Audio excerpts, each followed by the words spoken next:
पवनेर गावाची पाहणी केल्यानंतर अख्खं गाव पूर्णपणानं पाण्यानं वेढ घातलेलं आहे. आत्ता आपण पाहिलं असेल की मी सुद्धा होडीत या ठिकाणी इथपर्यंत पाहणी करायला आलो आहे. गाव मोठं आहे, राशनापासून सगळी व्यवस्था इथं आहे का नाही ही पाहणं लोकप्रतिनिधी म्हणून आमची आहे. मी प्रशासनाला सुद्धा सोबत घेऊन आलो आहे. असंच पवनेरसारखं डिग्रसला आहे, तेलसमुख आहे, बोरखेड आहे, रामेवाडी कसारवाडी आहे, या गावांना सुद्धा या गौदाकाठ ज्यावेळेस पूर येतो, पाणी जास्त सोडलं जातं, त्यावेळेस ही परिस्थिती निर्माण होते. पण या परिस्थितीमध्ये आत्ता पाहिलं तर काही घरांचं पण नुकसान झालं आहे, दुकानांचं नुकसान झालं आहे.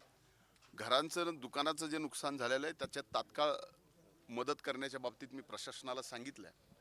पण त्याचबरोबर सगळ्यात मोठं नुकसान हे शेतकऱ्यांचं झालं आहे की त्यांची पूर्ण पिकं आज पाण्याखाली आहेत. इथली हजारो हेक्टर जमीन ज्याच्यात कापूस आहे, सोयाबीन आहे, हे तर पूर्ण गेलंच पहिल्या दुसऱ्या अतिवृष्टीमध्ये.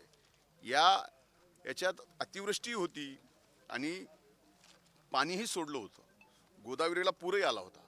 अशा तिहेरी संकटामध्ये या भागातले सर्व शेतकरी अडकले होते. आणि त्यात सगळ्यात मोठं संकट आज शेतकऱ्यांच्यावर आहे की त्यांचं कुठलंही पीक, ना ऊसाचं, ना कापसाचं, ना सोयाबीनचं कुठलंही पीक त्यांच्या हातात येत नाही. म्हणून मी शासनाला या ठिकाणी विनंती करणार आहे की काही करून या सर्व शेतकऱ्यांना, मग ते सोयाबीनचं असेल, कापसाचा असेल की ऊसाचा असेल, यांना आपण पूर्णपणानं आर्थिक मदत केली पाहिजे.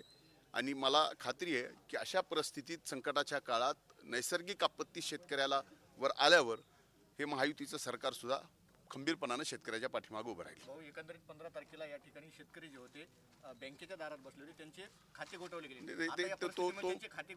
तो परिस्थिती ते एक वेगळा विषय आहे. त्या महाराष्ट्र ग्रामीण बँकेच्या संबंधित अधिकाऱ्यांशी मी बोललो आणि लवकरच ते प्रश्न सुद्धा या आठवड्याभरामध्ये निकाली लागणार आहे. खाते गोठवण्याच्या संदर्भात जे शेतकऱ्यांना आम्हाला जी माहिती दिली गेलेली आहे ती कारणं वेगळी आहेत.